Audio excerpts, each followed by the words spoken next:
basically it. How concerning is Denver's 4-game slide? Brew, this is the most frustrated I've ever seen Jokic. And I was at the Knicks game last night, so I was not able to watch really any of the first 2 quarters of this game, but I was checking the box score on my phone. And I saw that at halftime, Joker had like 29, 8, and 7 or something crazy, and it was close. I was like, oh, they're going to lose. And now it was obviously close throughout, but Joker is frustrated on the sidelines. I think that the team is understandably, I don't know if it's understandable, I still think that sequence at the end of the Timberwolves game is hanging over the team like a dark cloud, and they haven't won since then. And I now look at the Nuggets as they're not where Memphis is, where it's like, oh, you want to play them in round 1 because Joker's so great.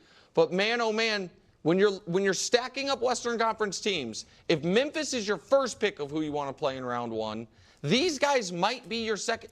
The Clippers are so hot. The Warriors and Lakers are just terrifying. The Timberwolves, I don't like. I think this is very, very concerning, despite Joker's averages during this losing streak. It's almost a bad 45 sign. and 12 and 11. No, I'm concerned too. I think they are in trouble. Obviously, they need Jamal Murray. Michael Malone is saying we think he'll be ready for the playoffs, or maybe he'll be ready for the playoffs. Without Jamal Murray, I think we all agree they got no shot in the West. No shot in the West. But even with him, they're just not playing well at all. And I don't think they can win the West right now. I mean, I won't write them off completely because out of respect for their championship, their coaching, and Jokic and go to the finals. All that. Yeah, I don't willing think to they write them off. Sorry. You're right. Okay. I'm sorry. I was the big Denver guy, but I don't see it. I don't see it either. I don't see it either. Here's what I will say though before you go. If Jokic's frustration, that could be good. That could be just what they need. Because I think they're wasting him. They're content, I feel like, the ownership with their one championship. They're the only show in town, basketball-wise. The fans are coming anyway. You got the best player in the league. The fans are going to come. You're going to sell out. But you need to be trying to win as many championships as you can when you got this guy. And maybe if he makes some noise about it, it'll make them start doing stuff. Okay. Here's the thing that people just really always want to downplay in basketball. And to some degree, I get it. Because, everyone's always trying to sell a product to you. And nobody wants you to believe how fragile all this stuff is. But in basketball, when you're missing a player like a Jamal Murray on your team, like the essentially... let's just keep it very basic, right? Jokic number 1, Jamal Murray number 2, 3, 4, 5, et cetera, et cetera.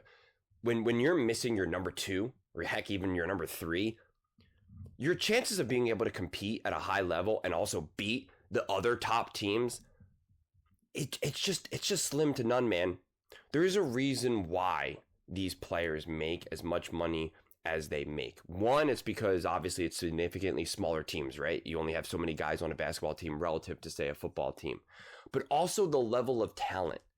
The difference between a number 1 player and a number 3 player is so massively drastic. It's like mind-boggling. It's just wild. And when you think about how a basketball team, you can have like the 8th or 9th or 10th guy on the bench, which in the grand scheme of things is like you're right there. You're just a few guys are ahead of you from being a starter. Like that's it. Just a few guys are just ahead of you from being either a starter or being the 6th man. And yet when we see those players play, right off the bat, oh man, that guy is not good. He's uncomfortable. Like it just looks off, and that's why so many people on TV are like, I'm better than him. Like basketball is notorious for that. Everyone thinks that they can beat, especially the guys on the bench, and it's like, no. Those guys are still unbelievable, but it's just that the other guys are just so much better, and that's the talent distribution in the NBA. It's just kind of crazy, honestly. Like there's just such levels to it. And I mean, even someone who's just a sixth man, seventh man, compared to someone who's a 2 or a 3 or obviously a star, it's just night and day. And so when you're missing even something like that, like your second or third best player, your team is going to struggle. It's going to be rough. That's just the way basketball in the NBA has consistently been for decades. So trying to even remotely try to gauge what the Nuggets look like when they're not full strength, it's such a fool's errand. It's meaningless, and that's why I think media and in general tries to downplay, because it's like, what are you going to say, right? No one. You're not going to make content. You're not going to be ESPN, FS1, any of these places, and be like, when they say, oh, is this concerning for the Nuggets? And you're just going to be like, nah, not really, because Jamal Murray's not playing, and so, it doesn't really matter. Like, nobody wants you to say that out loud, but it is the fundamental reality of basketball.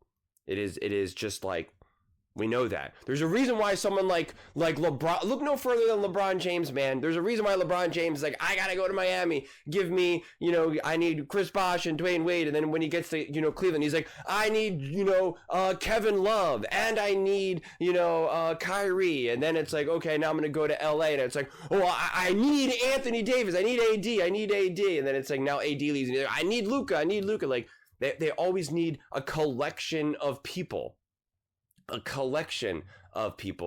other players. So, I mean, and then trying to say, oh, the way how the one game ended, games ago, it's a dark cloud looming over them. No, it's not. Dude, you're already a few games past it. It's already in the past. It's already overdone. Short-term memory loss. Like, there is so much. I don't remember there being as much forced narratives in basketball.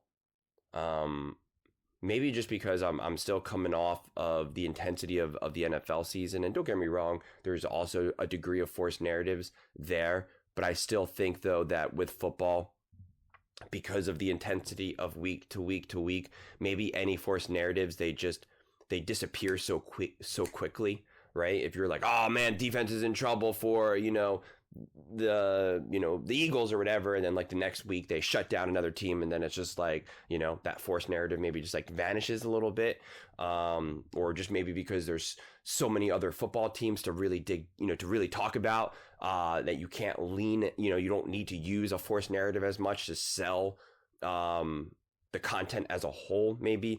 But I just, the end of the season has just been such forced narratives around these basketball teams, and it's just like, it's making my head explode, honestly.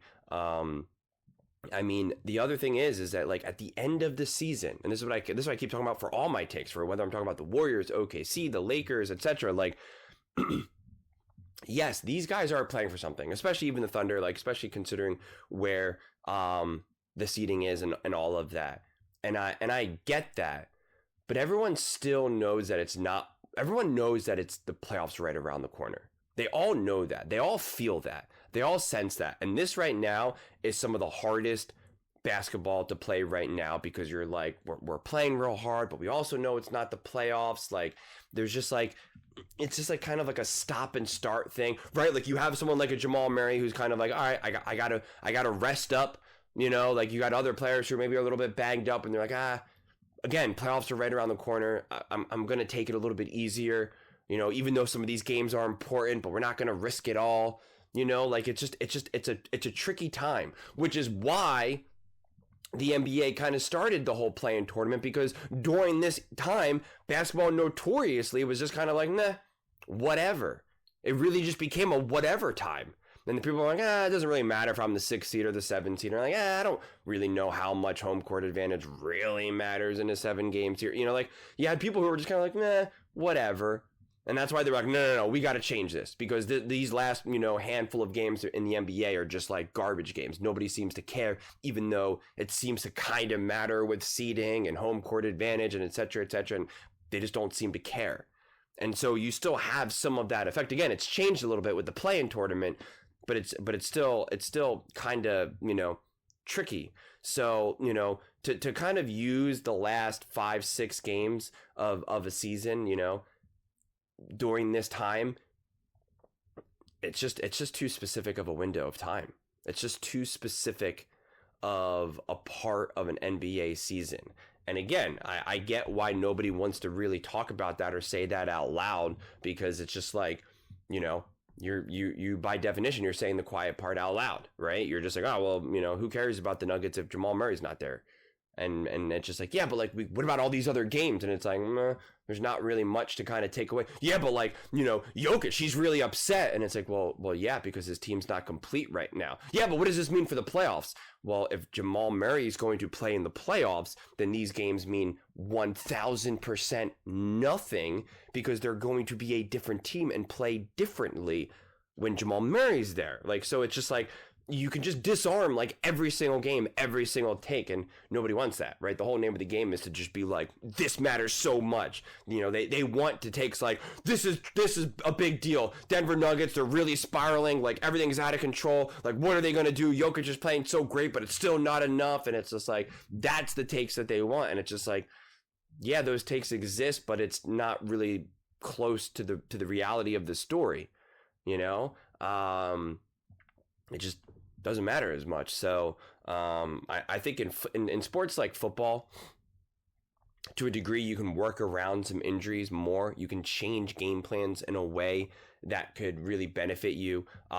There's such specific matchups involved. Like if your running back got injured, but now you're going up against a defense that is really bad in their passing defense. So it's like maybe not as a big deal necessarily, or they have a terrible run defense. So having a second or third string running back can still eat a little bit, or you can use the O-line or the court, whatever it is. Like you can kind of overcome some of these things a little bit more strategically. Whereas in basketball, it's just, you know, if you're missing some pieces on basketball, you're missing some pieces on basketball.